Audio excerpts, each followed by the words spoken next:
नमस्कार दोस्तों, मैं श्री कृष्ण मिश्रा अपने चैनल आदि समाधान में एक बार फिर से आपका स्वागत करता हूं। और दोस्तों, यदि चैनल आदि समाधान को आपने सब्सक्राइब नहीं किया है तो इसे भी सब्सक्राइब कर लें और बेल आइकन को दबाना बिल्कुल न भूलिएगा, ताकि ऐसे इंटरेस्टेड और जानकारी के वीडियो आप देख पाएं सबसे पहले।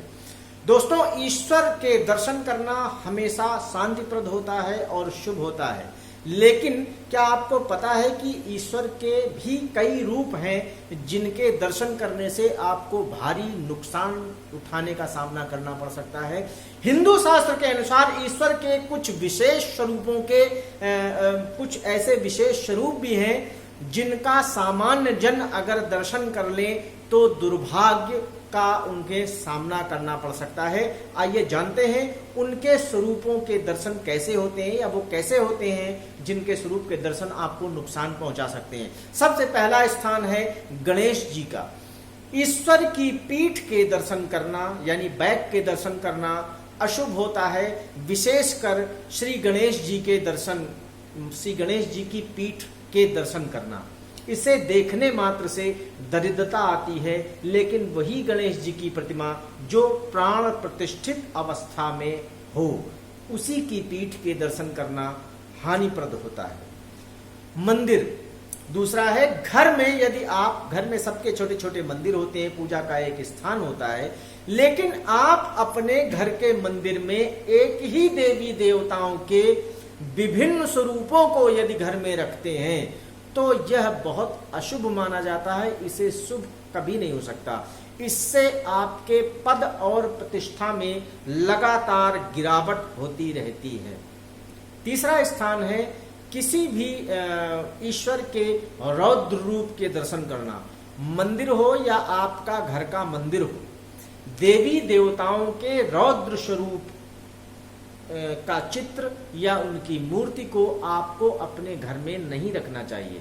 बहुत से लोगों को प्रायः मैंने देखा है कि हनुमान जी की सीना, जो हनुमान जी ने सीना फाड़ के भगवान राम सीता के दर्शन कराए थे सबको कि मेरे हृदय में बसते हैं, बहुत से लोग ऐसी फोटो अपने मंदिर में रखते हैं। बहुत से लोग काली जी की फोटो ऐसी रखते हैं जिसमें वो चंड मुंडों के साथ में है और भगवान शिव को वो अपने पैरों के नीचे, गलती से उनका पैर पड़ गया था, वह फोटो, वह उनकी रौद्र रूप की फोटो होती है। ऐसी फोटो, ऐसी मूर्ति को घर में रखने से हमेशा नकारात्मक ऊर्जा का प्रवाह ज्यादा होता है और सकारात्मक ऊर्जा कम होती है। हमेशा आपको चाहिए कि भगवान के शांत, सुशील और कोमल स्वभाव के, कोमल स्वरूप के ही रूप के आपको चित्र रखने चाहिए और उन्हीं की आपको पूजा करनी चाहिए। चौथी है विनाशकारी स्वरूप। युद्ध लड़ते हुए ईश्वर के चित्र, कोपित अवस्था में ईश्वर का चित्र, ऐसे रूपों की, ऐसे स्वरूपों के दर्शन से जीवन में बड़ी कठिनाइयों का सामना करना पड़ सकता है और इससे आपको भारी क्लेश भी उत्पन्न हो सकता है।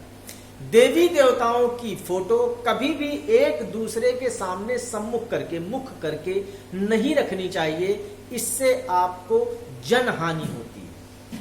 शिवलिंग, शिवलिंग बहुत से लोग अपने घर में रखते हैं, लेकिन कहा जाता है कि शिवलिंग घर में रखना वर्जित है।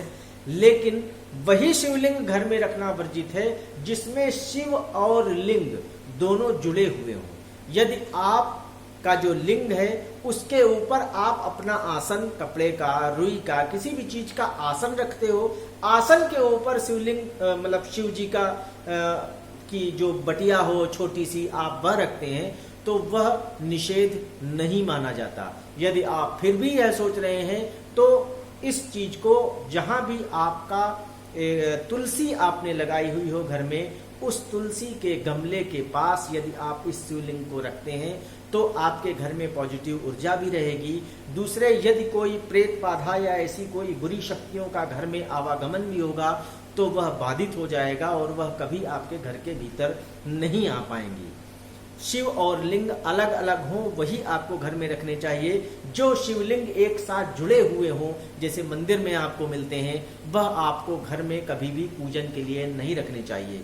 तो ईश्वर के ये कुछ स्वरूप हैं, मैंने आपको बताए, जिन स्वरूपों के दर्शन करने से, जिन स्वरूपों की पूजा करने से आपको फायदा कम और नुकसान ज्यादा होता है, और यह आपको मानसिक क्लेश, जीवन में क्लेश और आप में, आपके परिवार में अशांति ही फैलाते हैं। इसलिए प्रायः उन्हीं ईश्वर के स्वरूपों का वंदन करें, अभिनंदन करें और उन्हीं की पूजा करें जिनमें वो सौम्य और सरल अवस्था में हो। आशा करता हूं कि ये वीडियो आपको जरूर पसंद आया होगा और अपने अगले वीडियो के साथ मैं फिर से उपस्थित होऊंगा। तब तक के लिए नमस्कार।